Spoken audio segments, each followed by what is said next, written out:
Olá, eu sou o professor Célio Mauro Plácer Rodrigues de Almeida. Venho trabalhando com logística e gestão de transportes já há mais de 15 anos. Atuo na USP Leste como professor, no Mackenzie e faço consultorias na área de logística e marketing, com foco em planejamento estratégico. Nosso objetivo é apresentar um estudo feito sobre a história dos transportes no Brasil e os seus desdobramentos até os dias atuais.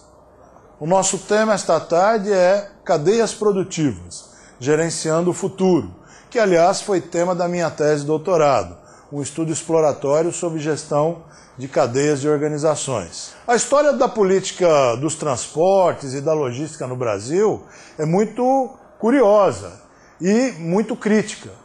Na verdade, eu vou tentar mostrar a vocês, após um longo estudo feito dos últimos 300 anos da história dos transportes e logística no Brasil, que nunca, em nenhum governo, tivemos uma política plurianual de transportes, nem tampouco agora. No passado, nós podemos dizer que a percepção do isolamento econômico dos espaços geográficos do Brasil como um problema de política pública é muito antiga. Remonta mais de 4 séculos. A manutenção da integridade do território e a preservação da unidade nacional constituíram um assunto de séria preocupação desde os tempos coloniais, quando autoridades portuguesas tiveram de enfrentar numerosas tentativas de invasão de sua colônia por outras potências europeias. É fato que o transporte integra e permite a proteção de um território. E os portugueses que aqui chegaram nos primórdios se sentiam premidos a construir, mas o fato é que pouco fizeram. Durante os governos do Império, de 1822 a 1889, e de igual forma após a proclamação da República, diversos planos detalhados e ambiciosos de transportes para o Brasil foram elaborados. Estes planos buscavam a interligação das distantes e isoladas províncias, visando a constituição de um Estado-nação verdadeiramente unificado. Um dos planos que surgiu foi o chamado Plano Rabelo. Rabelo foi um engenheiro e ele submeteu este plano ao governo imperial em 1838. Seu nome completo era José Silvestre Rabelo. Foi concebido antes do Brasil ter começado a construir suas primeiras ferrovias. Este plano rodoviário propunha a construção de 3 estradas reais que, partindo da capital do Império, atingissem o Sudeste, o Nordeste e o Norte do país. Então, o primeiro objetivo do Rabelo era construir uma integração do Brasil a partir da capital, da sua capital, no Rio de Janeiro. Depois, um outro plano surgiu, o Plano Moraes. O Plano Moraes propunha a interligação de todas as bacias hidrográficas do país, do Rio Amazonas e seus afluentes, no norte com o Rio da Prata, no sul, através dos rios Paraná, Paraguai e Uruguai, e desses rios com a do São Francisco, no sudeste e nordeste. Finalmente, a ligação desta última bacia com a do Rio Parnaíba e seus afluentes, na porção mais ocidental da região nordeste. Se os senhores pegarem o mapa do Brasil, vão observar que à sua direita, lá em cima, tem o Rio Amazonas com todos os seus afluentes. Um pouco mais ao centro, o Rio Tocantins e o Rio Solimões. E bem à direita, já no litoral nordeste do Brasil, o Rio São Francisco. Descendo do centro do Brasil até o sul, nós temos o Rio Paraná e o Tietê como um dos principais afluentes.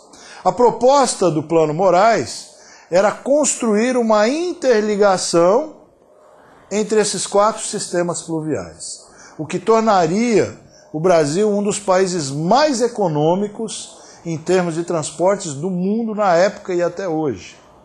O Brasil é um país que tem um grande número de rios navegáveis, embora nestes últimos anos, nas últimas décadas, os engenheiros tenham construído pontes sobre o Rio Tietê, Rio Paraná, tenham construído barragens para fazer usinas hidrelétricas. É com muita tristeza que nós observamos que estas pontes têm as suas pilastras, seus pilares, muito próximos. E as barragens construídas para fazer energia elétrica não têm eclusas. A consequência é que rios de alta navegabilidade, como um Tietê, como um Rio São Francisco, não podem ser navegados porque as barcaças que fazem a navegação por esses rios não conseguem passar através dessas pontes e quando chega numa barragem, nós as temos muitas, não consegue passar para o outro lado da represa. Isso traz um prejuízo incalculável para o transporte brasileiro. Recentemente, o governo Alckmin fez o alargamento das pilastras no rio Tietê para a passagem das barcaças. Mas, infelizmente, as barragens foram construídas sem eclusas e o custo de uma eclusa em relação ao custo da barragem não chega a 3%, não chega a 2%. Então é um absurdo que os nossos engenheiros hoje projetem barragens sem projetar as eclusas. É o que está acontecendo atualmente em Belo Monte. Então você tem uma navegabilidade, um rio navegável, o custo da navegação fluvial é o mais baixo de todos, comparado com ferroviário, rodoviário, aeroviário, e nós não podemos usar. Por quê? Porque além destas obras de arte construídas pelos engenheiros no século passado, nós também temos o problema do assoreamento. Rios como o Tocantins, que tem quase 5 quilômetros de largura, tem boa parcela do seu trajeto assoreado. Então não pode ser navegado. Rios como São Francisco, um dos maiores rios e mais belos do Brasil e talvez do mundo, está assoreado. Na sua cabeceira, hoje se passa a pé, quando há 100 anos atrás tinha que se passar nadando, porque havia uma grande profundidade. Então, estes fatos demonstram o pouco caso das autoridades com os transportes brasileiros. O Plano Moraes, então, preconizava a integração fluvial com ferrovias, que era uma saída inteligente também. Quer dizer, fazer uma ferrovia interligando essas bacias hidrográficas. E eu digo mais, hoje, quando se analisa o mapa, você pode observar que já existe algumas ferrovias prontas para fazerem ramais. Eu diria que com 350 quilômetros nós deixamos todas as bacias interligadas. Muitas barreiras culturais e políticas impediram o progresso logístico no Brasil. Durante os primeiros séculos da história econômica do país, muitas estradas sugeridas pelo governo, inclusive o colonial, e pelos vários engenheiros brasileiros, não puderam ser construídas por total falta de viabilidade econômica. Não havia vontade, nem do rei, nem dos governantes pós-colônia imperialista, em investirem dinheiro na construção dessas estradas. Ao longo do tempo, porém, e sobretudo após a independência, a abertura das estradas enfrentou a resistência das elites agrárias. Os barões do café, os barões da cana, eram radicalmente contra a construção de ferrovias e estradas, porque eles acreditavam que ao se construir uma ferrovia ou uma estrada, os seus empregados, que eram quase escravos, por ali fugiriam, buscando um padrão de vida melhor. O grande proprietário tinha horror às estradas, pois elas representavam uma ameaça ao seu poder feudal. Tanto no Brasil quanto em outros países do mundo, e principalmente o reconhecimento dos enormes impactos desenvolvimentistas das ferrovias nos países de colonização recente, como os Estados Unidos, fizeram com que essa modalidade, a ferroviária, passasse a receber prioridade dos engenheiros de transporte ao longo da história. De sorte que todos os planos apresentados entre 1870 e 1930 foram essencialmente ferroviários. Dentre os planos notáveis nesse período, cita-se o Rebouças, em 1874, Ramos de Queiroz, em 1874 e 1886, Bicalho, em 1881, Bulhões, em 1893, Rodrigo da Silva, entre outros, Comissão da República, Viação Férrea, Paulo de Fronten, Todos estes grupos de trabalho, engenheiros, propuseram planos de criação de estradas e ferrovias no Brasil. Infelizmente, nenhuma delas foi construída. No século XIX, nas suas últimas décadas, ao mesmo tempo em que tomava força a ideia de que um sistema nacional de comunicações era uma pré-condição para o crescimento do país, em face da deplorável situação em que se encontravam as diversas modalidades de transporte existentes, ferrovia, navegação interior, costeira, estradas de rodagem, né? O problema dos portos não é recente, o problema dos portos acompanha a história do Brasil, né? O ritmo de construção de estradas de ferro no Brasil foi extremamente lento no século XIX. Embora as primeiras leis referentes à construção de ferrovias no país remontem ao ano de 1835, quase a mesma época do aparecimento das ferrovias na Inglaterra. Veja, o Brasil começou junto com os países de primeiro mundo em termos de tecnologia na época. 17 anos depois, né, de 1835, a efetiva construção da estrada de ferro no país tinha um pequeno ramal que ia do Rio de Janeiro, né, no Rio de Janeiro, inaugurado em 1852. Em 1873, 21 anos depois, apenas 732 quilômetros de trilhos haviam sido implantados.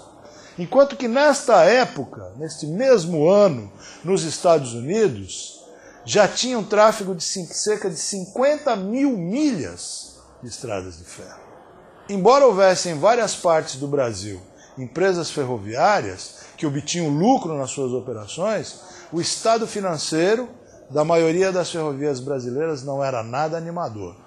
Já ao final do século XIX, nas suas mensagens anuais à nação, os primeiros presidentes republicanos, apesar de continuarem trilhando as ferrovias como assunto da mais alta prioridade, lamentavam que a União tivesse que despender quantias apreciáveis de recursos do Tesouro para a cobertura dos presidentes Floriano Peixoto, para a cobertura do setor ferroviário. Essas mensagens foram divulgadas pelo presidente Floriano Peixoto e Deodoro da Fonseca em 1978. Cabe ressaltar, então, que sempre o Brasil, quando nasceu república, já nasceu deficitário em estradas. E a mesma lamentação, a mesma lamúria que ouvimos hoje das autoridades, já se fazia repetir. Não temos dinheiro, não temos dinheiro. E o Brasil foi ficando à míngua. As estradas eram deploráveis, as ferrovias, a maioria delas inacabadas, não cumpriam o seu papel principal, que era transportar as principais cargas produzidas no Brasil. O engenheiro Rebouças faz uma dura crítica, onde ele diz: a experiência de quase um século que hoje temos com os caminhos de ferro e com o desenvolvimento de seus terrenos marginais, ensina-nos a não esperar mais pelos seus efeitos indiretos, e sim promover energicamente a subdivisão da terra em lotes, a abertura de caminhos vicinais, a venda de terra em leilões e o estabelecimento de pequenos proprietários rurais em toda a região servida pela via férrea. O engenheiro Rebouças estava reproduzindo o modelo que foi adotado nos Estados Unidos, o qual farei demonstrar um pouco mais à frente, que era exatamente este: construir a ferrovia fazendo uma reforma agrária, usando o terreno, a venda dos terrenos devolutos e desapropriados como fonte de renda para a construção das ferrovias. Até hoje o Brasil não percebeu a riqueza dessa possibilidade. E nos Estados Unidos hoje, a imensidão de ferrovias e cargas que são transportadas o tornam um dos países mais econômicos em termos de logística do mundo. Sua logística hoje custa, em relação ao todo nacional, menos de 7% do PIB, que é uma coisa fantástica para um dos maiores países produtores do mundo.